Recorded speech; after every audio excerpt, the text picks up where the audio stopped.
One last time, LeBron James will suck all the oxygen out of Northeast Ohio. As ever, but especially today, no one will begrudge him that distinction. James will be in Akron today to witness the grand opening of the I Promise School, a partnership created through his LeBron James Family Foundation and the Akron Public Schools to serve students in the city who have been academically challenged at other schools. It is another achievement of significance for James, who has already pledged to send thousands of Akron kids in the I Promise program to college through a deal with the University of Akron.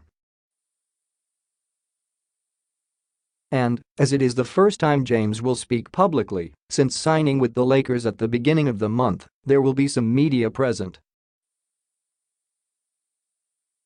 Meanwhile, 40 miles or so up Interstate 77, the Cleveland Cavaliers will continue the renovation of Quicken Loans Arena, quietly, with no fanfare, the franchise again relegated to the digital back pages. But the Cavs had their own media availability last week. It wasn't exactly adding Chris Paul to the Houston Rockets and James Harden, but getting Kevin Love's signature on a reported 4-year, $120 million extension that kicks in next summer was vital to the franchise. After 11 total seasons of James in town, the Cavs, finally, have to build a franchise without him. No one expects Love to carry the team to the heights James did. But having a 5-time All-Star in Love to build around means they won't go through the floor again as they did after Decision 1-0. When James went to the Miami Heat and the Cavs went through the floor. Less said about that 2010-11 Cavs team, which lost 26 straight games and wound up 1963. The better, although their futility that season did land them Kyrie Irving in the 2011 draft. Speaking of whom, 13 months ago, June 2017, right after the Warriors beat the Cavaliers in 5 finals games to take back the NBA championship, who would have thought that Love would be the last among James and Irving to be left standing in Cleveland? Love staying was a huge victory for general manager Kobe Altman, whose first minutes as GM last year, after taking over for David Griffin, were filled by the shocking news that Irving wanted out and demanded to be traded rather than stay and potentially be the franchise's linchpin if James departed. And Altman's entire first year at the helm was filled with the fallout from that demand, making a deal with Boston that brought Isaiah Thomas and Jay Crowder and Boston's unprotected first-round pick via the Brooklyn Nets to town, then jettisoning Thomas and Crowder at the trade deadline, neither fitting in any way with James and Love and the rest of the team. But Love had his own drama to deal with. He disclosed in a first-person Players Tribune story that he suffered panic attacks that forced him to leave the Cavs bench during a game. And he had to face teammates during the season in a players-only meeting who accused him of tapping out and making up a story about being sick during a blowout loss to Oklahoma City in January. In that game, Love left after playing just 3 minutes and went home before the game ended. Yet Love, rather than demanding his own trade once James left for Los Angeles, or opting out of the final year of his deal and becoming an unrestricted free agent next summer, or at least insisting the Cavs pay him a full-blown max in order to stick around, re-signed quietly and for less than full market value. It even surprised the Cavs. Love had to go full circle from the third wheel who sacrificed much of his game to fit in with James and Irving to deciding to be a leader for a rebuilding team. He'd gotten hurt, most notably in his first season in Cleveland in 2014, separating his shoulder during that first-round playoff series with Boston. He watched James and Irving take the Cavs to the finals without him. Nobody is going to lead a team with LeBron James on it other than James. But Love seemed to shrink even more than you'd expect playing next to him. He put up numbers, but he wasn't engaged. Yet Love continued to grow on and off the floor, and by the time the Cavs got to the finals in 2016, Love was able to play a significant role in Cleveland's Game 7 win at Golden State.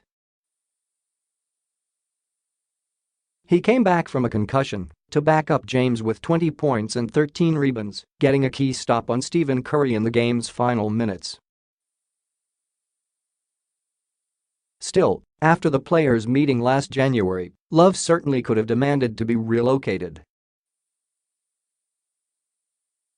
He's still a very efficient player offensively, shooting 41.5% on three-pointers last season and 88% from the line, and an elite rebounder. But he didn't. He stuck it out. And, gradually, he's started to put his own imprint on the franchise. He invited teammates to his home for dinner for the first time last year. Veterans like Channing Frye and Richard Jefferson helped him immensely to come out of his shell, to be more of an alpha on the team, even with James still present. James came to respect the sacrifices Love had made, like playing center, while Tristan Thompson was injured early on last season, to help the team. That didn't stop James from leaving, though. The Cavs immediately turned to Love to see if he would think about staying long-term. There had been rumblings around the league that Cleveland had been shopping him, which the Cavs strenuously deny. But Love became their major free agent target, if you will, this summer. With or without Love, there was no chance Cavs owner Dan Gilbert was going to move Love for picks or young players, or let him walk in 2019, leaving Gilbert to revisit the empty buildings and horrific play he saw at Quicken Loans Arena from 2010-14 before James returned. Yet Love left a lot of potential money on the table in signing the extension with the Cavs. He could have gotten up to 35% of the cap as a 10-year vet next year, with a max deal to stay in Cleveland of 5 years and $221 million. Of course, the Cavs would have never given him that, but there's still a lot of room between $120 million and $221 million. He also left his last best chance at unrestricted free agency during his prime. At age 30 by next opening night, Love would have hit free agency next summer had he just played out the last year of his current deal, paying him $24 million next season. If he hadn't done the extension, Love would have entered a free agent market in 2019 full of huge names, but also saturated with teams that will have cap room and will have to spend it. He probably wouldn't have been anyone's first call, but he would definitely have been among everyone's first 2 or 3.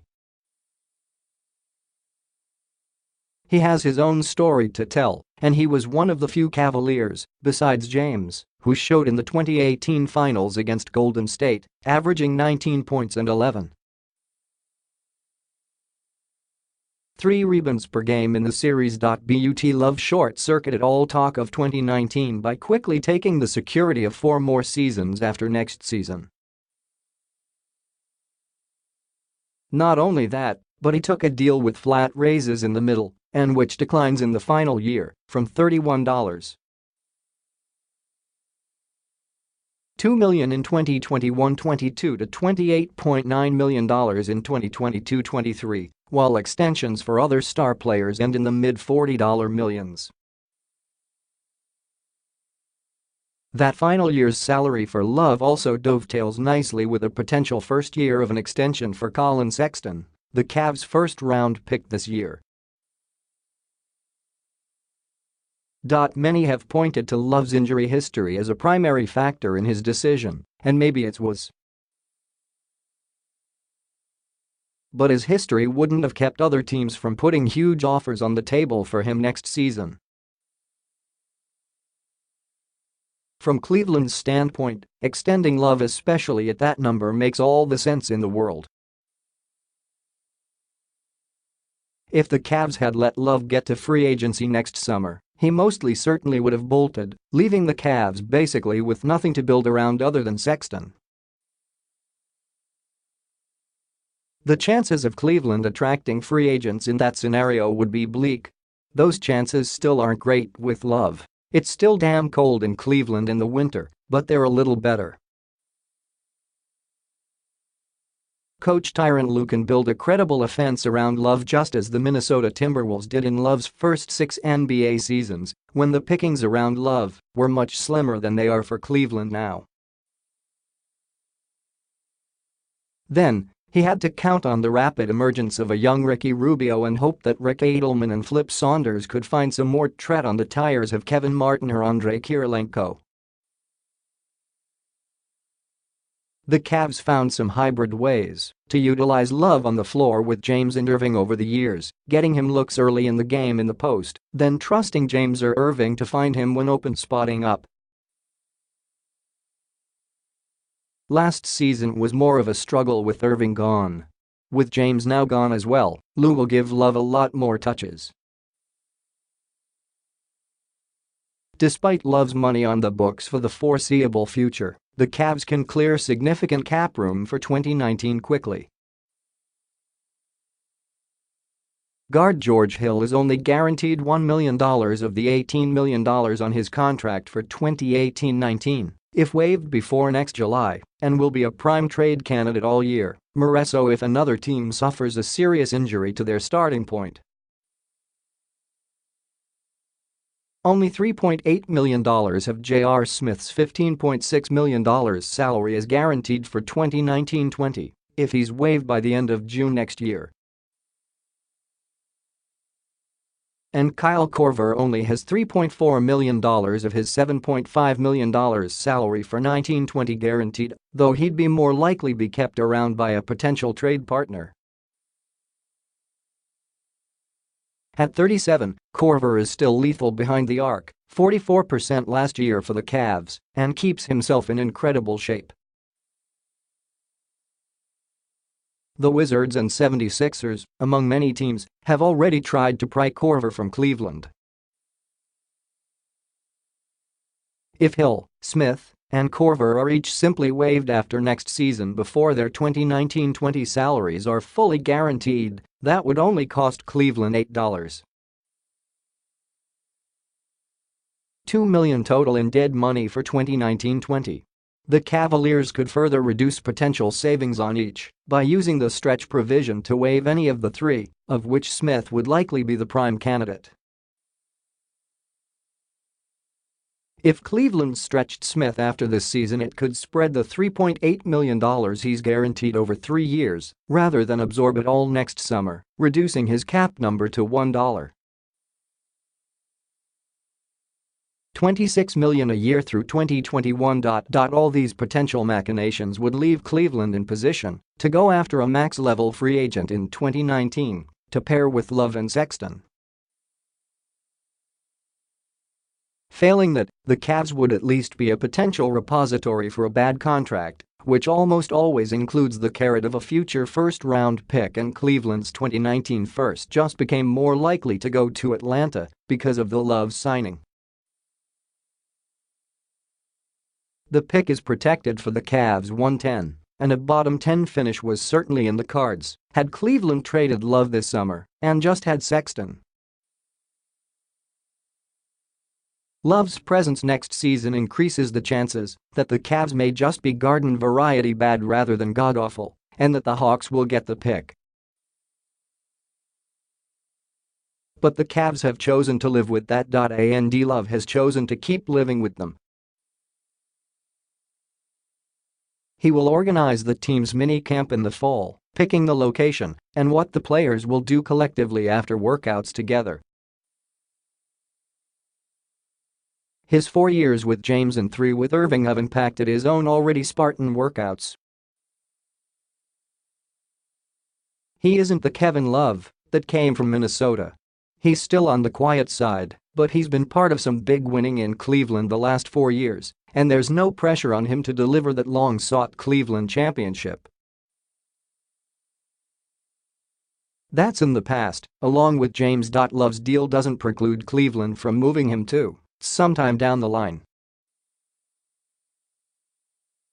But for the next couple of seasons, in a dilapidated East, a Kevin Love-led Cavaliers team can't be dismissed entirely as a potential playoff contender, no longer championship material, but a team worth putting on a coat and going to see on those cold northern Ohio nights.